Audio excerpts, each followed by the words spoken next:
அனைவருக்கும் வணக்கம். தகழி நூலின் 14வது கவிதை. தலைப்பு: சிறகை விரித்த சிட்டுக்கள் எங்கே? உறவுகளே, சிட்டுக்குருவியின் அழிவினை உணர்த்துகிறது இக்கவிதை. சிறகை விரித்த சிட்டுக்கள் எங்கே? உயர உயர பறந்து சிறகை விரித்த சிட்டுக்கள்தான் எங்கே? தன் எச்சத்தினால் பல செடி கொடி மரங்களை உருவாக்கிய சிட்டுக்கள் எங்கே? தானியங்கள் போட்டிடவே அழகாலே அழகாய் உண்ணும் சிட்டுக்கள்தான் எங்கே? பாத்திரங்களில் நீரை வைக்க தலை சாய்த்து பருகும் சிட்டுக்கள் எங்கே? ஆயிரம் ஆயிரம் பறவைகள் அன்றிருக்க 34 இன்று மீதமிருக்க மற்ற சிட்டுக்கள்தான் எங்கே?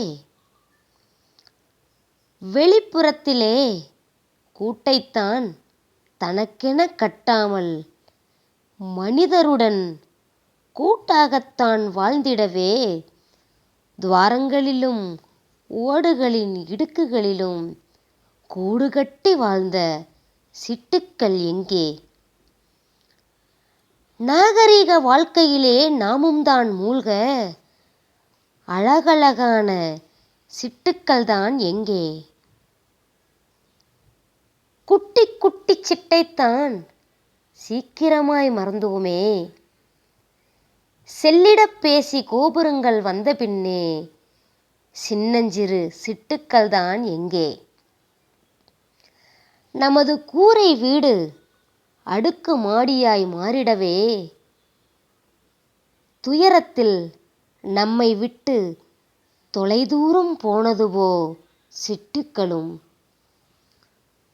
தோட்டங்களையும் புதர்களையும் பதர்மானுடம் அழித்திடவே புகலிடம் இல்லாமல் மாண்டுதான் போனதுவோ. மாசடைந்த சுற்றுச்சூழலிலே உணவுக்கு தேவையான பூச்சிகள் இல்லாமல் நைந்துதான் போனதுவோ. நாம் துள்ளித் திரிந்த காலத்தில் சின்னஞ்சிறு சிறகை விரித்து பறந்த சிட்டுக்கள்தான் எங்கே? விடையில்லா கேள்விகளுடனே நாமும். உறவுகளே, சின்னஞ்சிறு சிட்டுக்களை அழியாமல் காத்திடுவோம். அடுத்த கவிதைக்காக காத்திருங்கள் உறவுகளே. நன்றி, வணக்கம்.